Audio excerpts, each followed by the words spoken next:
এবার আরও একটা বিষয় আপনাদের দেখিয়ে দিই, কালকে ব্রিগেড প্যারেড গ্রাউন্ডে বেশ কয়েকটা রেকর্ড হতে চলেছে, বিশ্ব রেকর্ড গড়ে উঠতে চলেছে ওই ব্রিগেড প্যারেড গ্রাউন্ড থেকে। কি সেই বিশ্ব রেকর্ড একবার দেখে নিই। 4টি বিশ্ব রেকর্ডের অপেক্ষায় ব্রিগেড প্যারেড গ্রাউন্ড।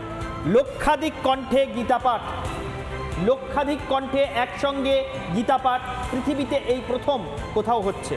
ফলে এইটা কালকে হওয়ার সঙ্গে সঙ্গে, এই কর্মসূচি শেষ হওয়ার সঙ্গে সঙ্গে বিশ্ব রেকর্ড হিসেবে এই কর্মসূচি তার স্থান করে নেবে বিশ্ব রেকর্ডের বইতে।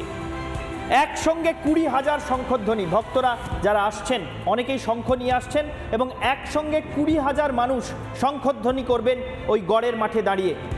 এটাও একটা বিশ্ব রেকর্ড হতে চলেছে।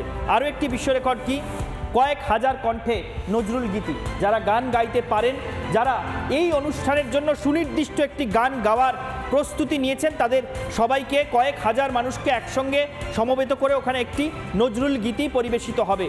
হে পার্থ সারথি বাজাও পাঞ্চজন্য শঙ্খ, এটা অত্যন্ত জনপ্রিয় একটি নজরুল গীতি।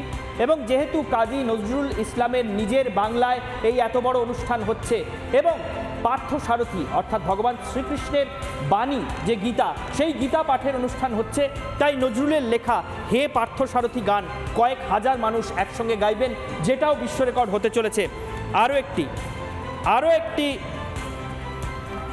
একটি বিশ্ব রেকর্ড সেখানে হতে চলেছে যে 1,500 সাধুসন্ত একসঙ্গে সেখানে শান্তি স্তোত্র পাঠ করবেন। এবং এই রেকর্ডগুলো আদৌ হচ্ছে কি হচ্ছে না সেটা দেখার জন্য গিনেস বুক অফ ওয়ার্ল্ড রেকর্ডসের তরফ থেকে এবং অন্যান্য আরও বেশ কয়েকটি আন্তর্জাতিক সংস্থার তরফ থেকে প্রতিনিধি দলও আসছে ব্রিগেড প্যারেড গ্রাউন্ডে। তাই তো বিশাখা?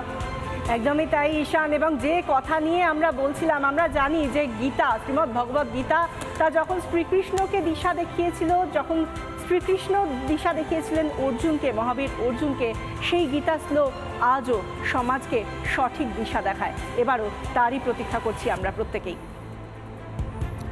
একেবারেই তাই বিশাখা যে কথা বলছিল, যে ভগবান শ্রীকৃষ্ণ যখন দিশাহারা হয়ে পড়া অর্জুনকে যুদ্ধক্ষেত্রে, কুরুক্ষেত্রে দাঁড়িয়ে দিশা দেখাচ্ছিলেন, সেই শাশ্বত বাণী গীতা হিসেবে তারপরে হাজার হাজার বছর চিরন্তন হয়ে রয়ে গিয়েছে সনাতন সমাজের মধ্যে।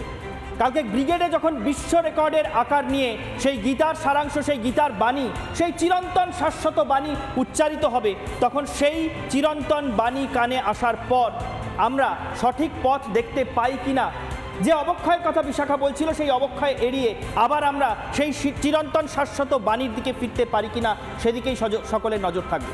বাংলার প্রাইম টাইম আপাতত শেষ করছি এখানেই। দেখতে থাকুন রিপাবলিক বাংলা।